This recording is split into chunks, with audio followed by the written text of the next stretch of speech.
Ua tonu mai le sao se tasi fo tanto malo fa lo longia ele ri fo I vai ngole Aoauli ya wala vai le longo pueli o le pa ia male malo fo si tanto tro I tulanga e pe o ia tonu pulenga o local boards fi langa le ri vai ngole aso ya o le wa fa tasi mai fo tasi fo yo so a fa salalau ya ele nganta fo ile ya e te le tale ni fa manu ia le ali fo I le fo tamali o le tanto tro Ja, fia mai sumai Samoa leoi.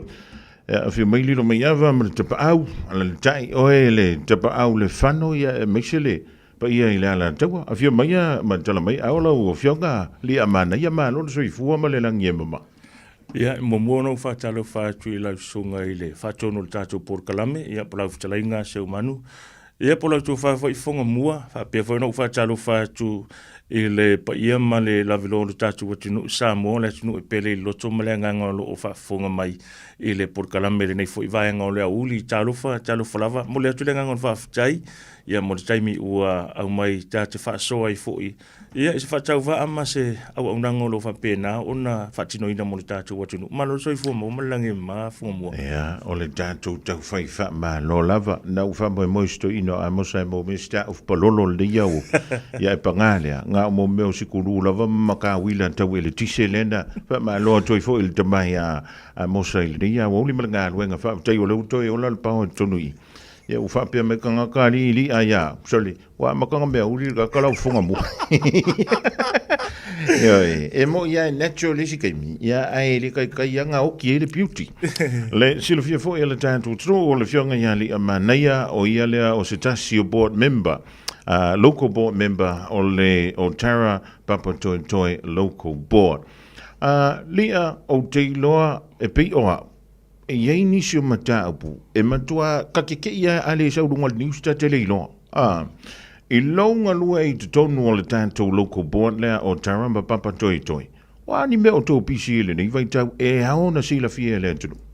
Whaftai lava mo le whaafsili Fofogamua ia mo le sile fia lo tātou watunu o le mata fai oi lava I local board si tonu o pulenga ia mai tu malo tasi tai pe foi la o Otara Papatoetoe ia o le ainga le o aseta le council I tu tonu lava I o le tu malo ia o le taimira nei Fofogamua o le vaenga tele lava le safea ngai ma local board o Otara Papatoetoe le ua maea o na taatiele I unga ma ua whaaleaunga ina foi o le tātou swimming pool ia po le tātou Otara Leisure Centre lea I tutonu Otara sa ia ia le lafo ia po se manaunga mai foi mai le official pule nuu au kilani e te tau ona wha privatize e o te tau ona au maini shareholders fo ngale mani tangata jelini selini e mai e pū lea le aseta lea a le Auckland Council lea lo o ngai ai ia lo tātou watu nuu ia mo ta e lenga o ta whaonga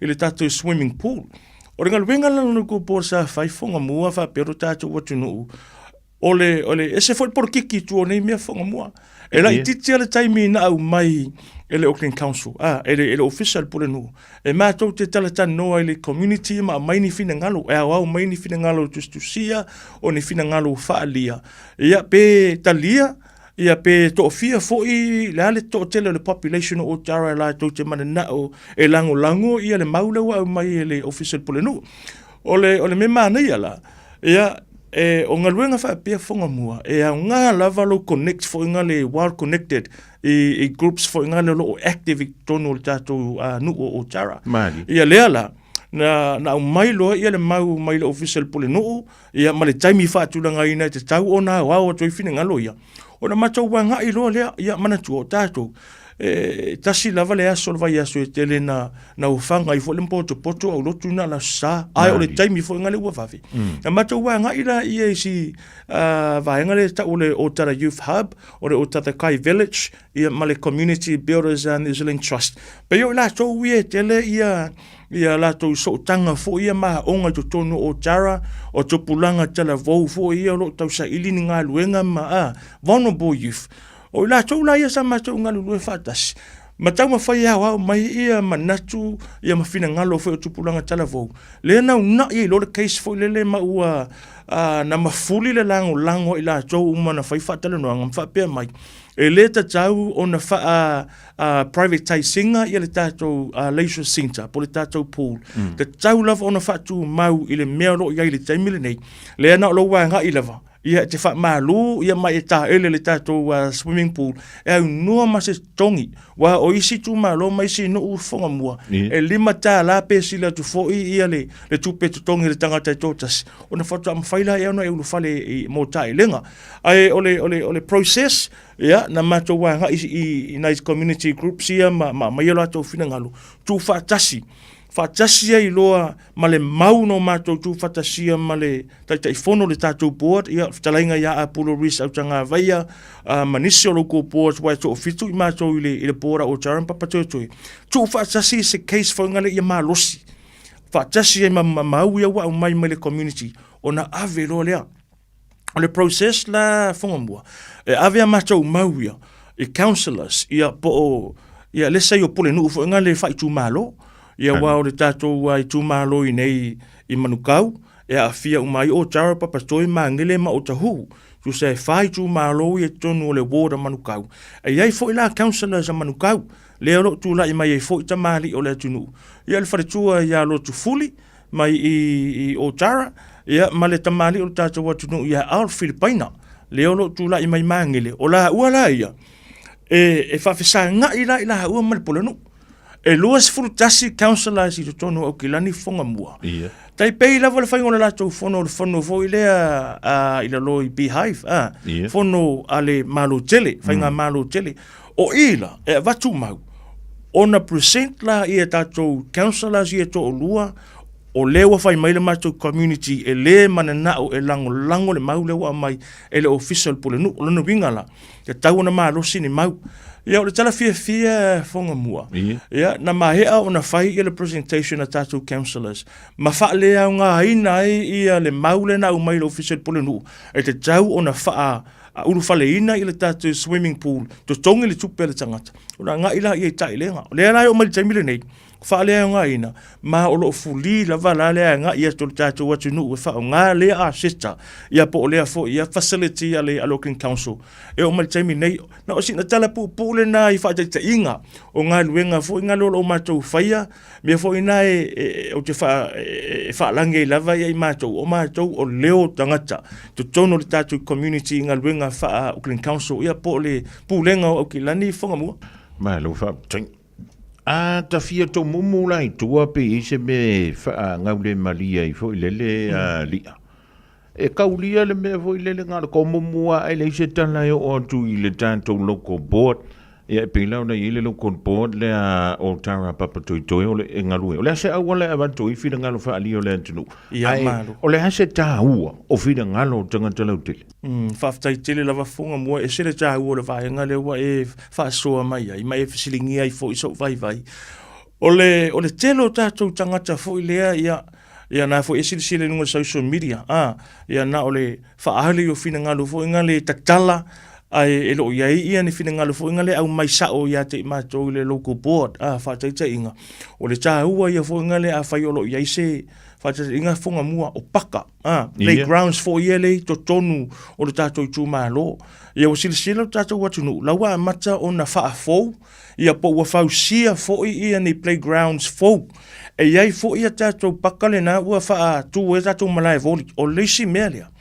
Na ua vei to tono local board o Otara Fofogamua. Mana tuo tātou tangata Samoa. E le fia tele i le pasketi fo inga le. E le fia tele te pasika. Lango le tele i o cycling sites fo ia tono o Otara Papatoetoe. Na avela i o le mau. O mātou Samoa, mātou Pasifika. E o lo le sama. A mata lo na su e sorin paka e whai voli. Lea la wa mata ona whaatala noa le maule na. E te tau ona a whaise playground wha atu e masa mala e voli. Mahari. Pe lua pe tolu ni courts fo inga le whaatutu wai. Ina ia awana i tasi wala ngai umangi fo. Kasi e le lava sau whaafu. Mahari. Wai o le mea ole mea na uma ye ia le fo ile manatu le Fofogamua. E iei si veve singa no o maua i Otara. Ia. Ai au tele I tū mai le tofinga. I le tātou paka le whafsanga I tonu rawa matauranga whaatau. Le kono Birch Road ma Istamaki Road. Ia. Wo atu tātou Samoa fo le ua whai I le tātou voli lunga le mare basket. Na iailau ni whete na inga fo le. O nā lana u whaapea ai. Pea mane ia fo iana walo e ave le maule pea whai o te tūlai mai. Avi tonu le tātou loko board. Le ala o se taimi e iai ia tātou malai voli fo ngale e whatutu ia tātou paka ia. Ia wata alonga tātou Pasifika. E peona e tā ua le taimi o sola. E se le tā ua o le whaali o lau fina ngalo. E mawhai ona whao o mai se so se a seta so se mea lava patino le Auckland Council. E mawhai ona e whaasoa mai I ati au. Ile ngana Samoa. Pole ngana whaaperetania. Whatever you're comfortable for ngale te so tai mai ia te mātou. E mawhai ona whaistau video, lafo mai ia te au. E mawhai ona whaistau kofe, ia ona whao o mai ia I o lau fina ngalo. Pe mawhai fo ona e tangua ui e tusi sau fina ngalo. Ia ona I mela ia te au. Ore tele I o fina ngalo tusi ia. Ia ona utangona I e whao o tono le tātou board. A whai fo ele tari le tātou board. Ia, malili e langa e whao ngāla wal wha te mo kalasi tono le tātou board. A I o e le toa wha I sui, ia watalia. Ai atu watu fo ngale e wha ele talia e to tolu mātou e I oe. Ia wha pēnā la wa Fofogamua. Mai lau wha tangi lia. Ia atonu o fo ilele o le tātou o turu. E whae tole tusi mai la lo le whina ngalo wha rale beba koi fua o wha maunga ia e o tuni whina ngalo wha apea li ai lau fionga ai o le a se tūlanga fo le tāwai le wha le tusi I ampo o le whai o le video wa o le video lau whingo fil di waita Maari e se le tūlanga le lei o vaenga ia Fofogamua e mo meo documentation o le o mau fo inga le tusia le anga e alu aso sau aso fo ngale aulo iai ia ni evidence e pofa mau ngai toe refer ia se mau ia e mafai ona una ia se case fa pena fo il fa ngai na fo ta inga fa ona pone ia to fu telefoni uma to tele fo ngua fa ngo fia la fa ia ai o le ngana fo I momoli mai ia lo fina ngalo ia ta to e fa nga la vale le ava fata o le ngana ta ona fa nga fa ngo fia ona fa mala malama ia se mata upolo o lo e a fina ngalo e fa lia ia so manatu fa ta inga le la vatu a fa ia te vai atu se playground fo ngale yo ta fa no lo fale joy lava ska mai swingi ia maska mai slide fo ingale nga fau mai re tasiva val se fulu e mafai e oe le tangata tangata tongi la fonga rates payer I nei au kilani ona fai le me ta o le petition e au mai le mau fo le local board ia ona mato watu la ia va ai fa pia ia pe ia sao o ila tamai la fio mai I le playground pe a fai o le state lea wa ia I le tato pakata alo lea ia ona fautua tu lolia vai sa alo e awa uma mai ia ni fina ngalo tusia petition kama foi ngale ngalo fai o se A4 foi ngale se pepa foi ngale tale fa saingi uma mai ia tanga se ile neighborhood e nga foi la ngalo lo fa tasi ai I se neighborhood I se poloketi fa pea uma no fa saingi uma fai le petition wa mali lia uma ia tanga tol street o te tauna fa fo ia pe fai se playground fo I o le pakalia ona o mai rola ia o mataula e matou te avele mau e iai ia le am o le Auckland Council Fofogamua sa o le eke panuku leo lo fai au manga lava playground si au kilani e au fia I ma le tato playground le Hayman Park o le sipolo keti na le Otara Papatoetoe logo port Fofogamua sa matua I una I malosi a fai e fa apea ma te tele ma alu ilunga ma wolulunga playgrounds on offshore ma o I West Auckland le a mea le mwhaiona whai I South Auckland. O mau wha pēnā, toi fwoi la tala I tūlanga fwoi o le lei o le whaingo petition ma manatu whaalia. A iai se mea fwoi ngale po le playground, po se mea lava tele o fia iai. Po se la au fwoi ngale wa tau mafuli mai lunga o lau whale, ai o le tū I lunga o le ele Auckland Council. So tai mai ia. A whai ele ma whaiona ufso soa net fwoi ngale tūlanga o lo tamo o le maru si anga ia tia e fa anga yoi e senga luenga e ma fai ona ufso so ne tu fa mala mai no le process wala ngol to telefon ta tu no Fofogamua e mana o ngale nga o mai ya mana o lo e failo taimi na fa nga yoi lo sa lo fa nga yoi ni hai o e process e ai ia wala tau ona uia ina ia fa malia ina uma ia tu uma te tau ona fa tino ina ngaluenga yo na nga ia tu lona ia e a foi fa tino ia ngaluenga pe mafai pe le mafai o le meta ulia lava o te toi fo i malava ia te o toi fa mala malama atu ia le mafu anga o le mfai ai fa ta inga Fofogamua na talusanga mai ia le e fa ka sa Papatoetoe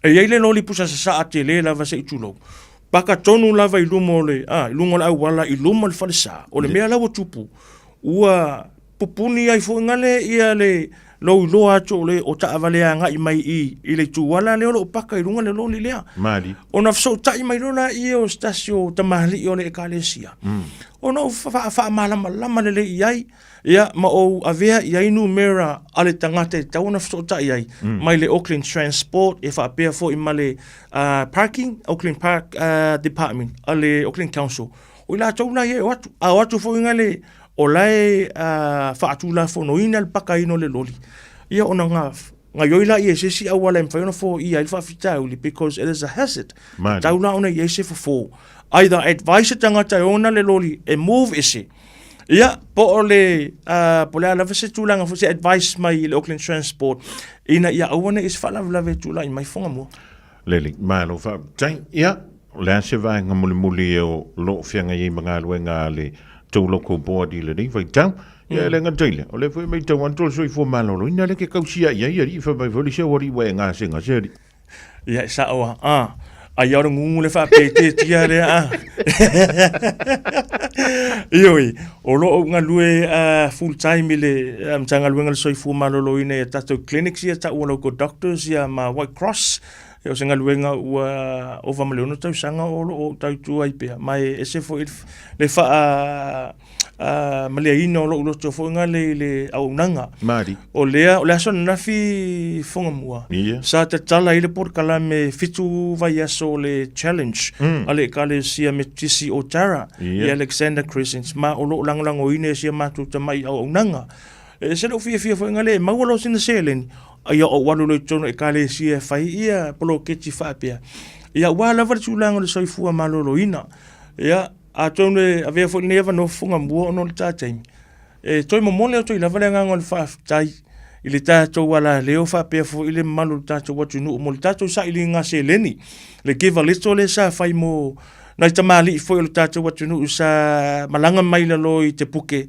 ia peta ia nele yo mai ai ngai au kilani le na fiel fala vela i rama na Yusufu ia to lua sa malanga mai ngalwenga fa vai taimi fa tase molola anko le sa a fiel fala vela ia ma tu ai fo ia ma futanga ia lai maliu maleoti le sa fa ia lo so nga se le ni ke valito mo le tulenga ngol fa tai ol vai aso lu va sta le sa umalanga u Samoa ia ma fa o lo se le ni ia ingo o la uso ia to lua fa pe ai fo i Malaysia ale fale tua o siala anko lea sa au mau ia msisteni fo ina New Zealand ia wa mahe a fo le napolo keti ia le nganga o le whaaftai Samoa le whaititia o no lo to wolo fatu lai ia malamana ia fo i o lo nei whatau vai tau la mua i le fo i wha moe moe ia le mo se vi inga na vo se si Fofogamua ai o le vi inga i le atua so i fua na ia au mai le tāleni na ia au mai fo i le manu ia lo tātu watu nuu ia le ana fo ai ai le se leni 5 afi